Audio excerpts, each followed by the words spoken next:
الإسهال الناشف على الكتكوت من ورا، ناس كتيرة جدًا بتتعامل مع النقطة دي على إنها حاجة عادية وحاجة سهلة وما فيش منها ضرر، لكن أنا جاي أفاجئك وأقول لك إن دي حالة طوارئ ولازم تقف عندها وتاخد حل أو إجراء سريع، يعني ده حاجة من الحاجات اللي ما يتسكتش عليها.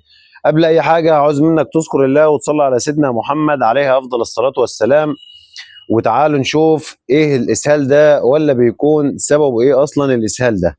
يعني مبدئيًا كده الإسهال ده ليه سببين ما لهمش تالت.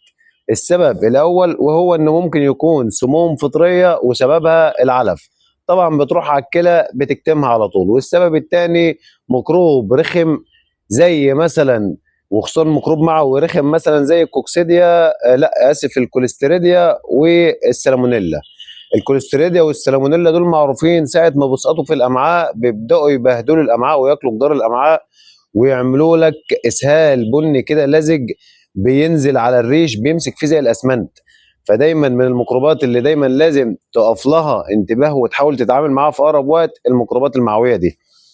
طيب وعايزك برضه لو شفت قدامك الحالة ديت بتاعة الإسهال الناشف اللي على الكتكوت أو لازق على المؤخرة بتاعة الكتكوت من ورا، تتصرف فورا وتدور على حل سريع، لأن المشكلة ما ينفعش يتسكت عليها. يعني أنت لما الكتكوت مثلا بيبدأ يعمل إسهال وينشف عليه من ورا ويمسك في الريش بتاعه، عايزك تبقى فاهم إن الإسهال ده بيبدأ إنه يكتم لا مؤاخذة المؤخرة بتاعة البول من المؤخرة بتاعة الفرخ من إنها تطلع الفضلات. فبيبدأ الفضلات بتاعة الفرخ أو السموم اللي بتبقى في فضلات الفرخ بالميكروبات اللي فيها بترد تاني جوه جسم الكتكوت. ما هي الحتت أو الإسهال اللازق أو الناشف ده سد المؤخرة خلاص، فكده الفرخ بيبقى أو بعض الفراخ مش قادرة إنها تعمل حمام بسبب الإسهال الناشف اللي عليها دي. فالسموم اللي في الحمام بتبدأ ترجع ترد جوه بطن الكتكوت تاني، تبدأ بقى تتراكم تتراكم لحد لما تعمل استيس أو تنفخ الكتكوت، وتلاقي الأجهزة المعويه واجهزه الجسم بتاعت الفرخ من جوه ما عادتش مستحمله، تلاقيه قام قالب على ظهره ومنفق منك على طول. فتيجي انت تتفاجئ، طب ليه؟ حرام، انت اولى بكل جنيه.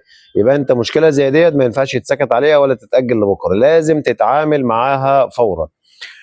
طيب هتسالني وهتقول لي اتعامل معاها ازاي؟ مبدئيا وباختصار المشكله ده غير اي نقطه، يعني دي النقطه الوحيده او المشكله الوحيده اللي ممكن بتعمل فيها مع الفرخ من بره ومن جوه. يعني ايه؟ طيب يعني مثلا من بره كل اللي انت بتعمله بتقوم جاي على الفراخ اللي بتبقى عكه نفسها اسهال والاسهال ناشف، تبدا تجيب انت قطنه نظيفه كده وتبلها ميه، وتبدا واحده واحده تنظف الفضلات اللي ماسك في الريش بتاع الفرخ ده على المؤخره، عشان تبدا تسلك الدنيا شويه او تسهل الدنيا والفرخ يبدا يعمل حمام طبيعي.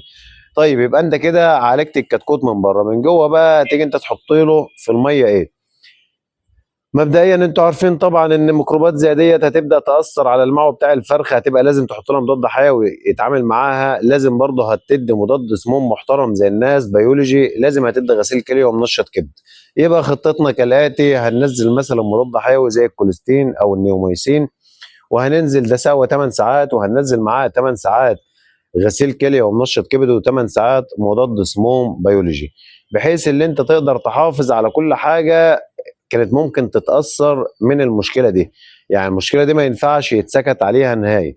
يعني انت لما تشوف كتكوت عاكك نفسه من ورا، عايزك تفهم على طول ان في حاجة بتطبخ جوه المعوي بتاعه، فيبقى لازم تصحى لها على طول وتبدأ تاخد احتياطاتك وحذرك وتبدأ تتحرك عليها.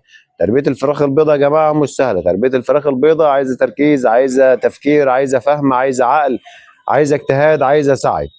ربنا يرزق الجميع وربنا ما يخسر اي حد ابدا. ولو وصلت لحد نهايه الفيديو هنا ما تنساش تذكر الله وتصلي على سيدنا محمد عليه افضل الصلاه والسلام. ولو عندك اي استفسار بخصوص الفراخ البيضاء سيبوا لنا في تعليق، وباذن الله هنرد على تعليقاتكم كامله. اخوكم ابو نوح، سلام.